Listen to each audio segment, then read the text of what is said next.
Top box വെക്കണോ bag വെക്കണോ എന്നുള്ളൊരു വലിയ കൺഫ്യൂഷൻ മുന്നിലുണ്ടായിരുന്നു. അങ്ങനെ അതൊരു 6 മാസത്തിന് ശേഷം അതൊരു കൺക്ലൂഷനിലെത്തി. Top box. അങ്ങനെ നേരെ പോയത് കാലിക്കറ്റുള്ള റിയൽ ആക്സറീസ്. ഞങ്ങൾ 75% റൈഡിങ് ആക്സറീസും പർച്ചേസ് ചെയ്ത റിയൽ ആക്സറീസ് എന്നാണ്. ഒരുപാട് കളക്ഷൻസ് ഉള്ള സ്റ്റോറാണത്. അതാണ് ഞങ്ങളിത് മെയിൻലി ഇത് വിസിറ്റ് ചെയ്യണത്. പിന്നെ അഫോർഡബിൾ പ്രൈസാണ്. പിന്നെ ലാസ്റ്റ് വരവാകെ ഒരു നല്ല ഡിസ്കൗണ്ട് ഉണ്ടാവലുണ്ട്. അങ്ങനെ നേരെ ബോക്സിൻ്റെ സെക്ഷനിലേക്ക്.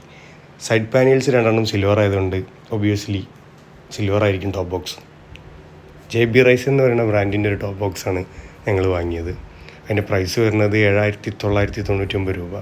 അതിൻ്റെ കൂടെ കോംപ്ലിമെൻ്റ് ആയിട്ട് നമുക്കൊരു പ്ലേറ്റ് ഉണ്ടാവും അത് ഫിക്സ് ചെയ്യാനുള്ള. ഒരുപാട് ലോങ് റൈഡൊക്കെ പോകുന്ന ആൾക്കാരാണെങ്കിൽ ഒരു മോട്ടോ ടോർക്കിൻ്റെ ഒരു അഡീഷണൽ പ്ലേറ്റ് കൂടി വാങ്ങി ഫിക്സ് ചെയ്യണത് നല്ലതായിരിക്കും. ഞാൻ അങ്ങനെ ഒരു മോട്ടോ ടോർക്കിൻ്റെ പ്ലേറ്റ് വാങ്ങി. അതിൻ്റെ റേറ്റ് വരുന്നത് 1,499 രൂപയാണ് വരുന്നത്. പിന്നെ പില്ലിയൺ കംഫർട്ടിനായിട്ട് ഈ JB റൈസിൻ്റെ ബ്രാൻഡ് ഈ ബോക്സിൻ്റെ കൂടെ ഒരു ബാക്ക് റെസ്റ്റ് പ്രൊവൈഡ് ചെയ്യുന്നുണ്ട്. പിന്നെ കുറച്ച് റിഫ്ലക്ടർ സ്റ്റിക്കേഴ്സും വരുന്നുണ്ട് ഇതിൻ്റെ കൂടെ. ഇതിൻ്റെ ഫിറ്റിങ്സൊക്കെ ഭയങ്കര സിമ്പിളാണ്. ബോക്സിൻ്റെ താഴത്ത് വരുന്നൊരു ലോക്ക് ഉണ്ട്. അത് നമ്മൾ ഫിക്സ് ചെയ്ത പ്ലേറ്റിലൊരു 4 ലോക്ക് ഉണ്ടാവും. അതിലേക്ക് വെച്ചിട്ട് ജസ്റ്റ് ഒന്ന് പുഷ് ചെയ്താൽ മതി. ബോക്സ് അവിടെ ലോക്കായി കിടന്നോളും. പിന്നെ 2 കീസ് ഉണ്ടാവും ഇതിന്.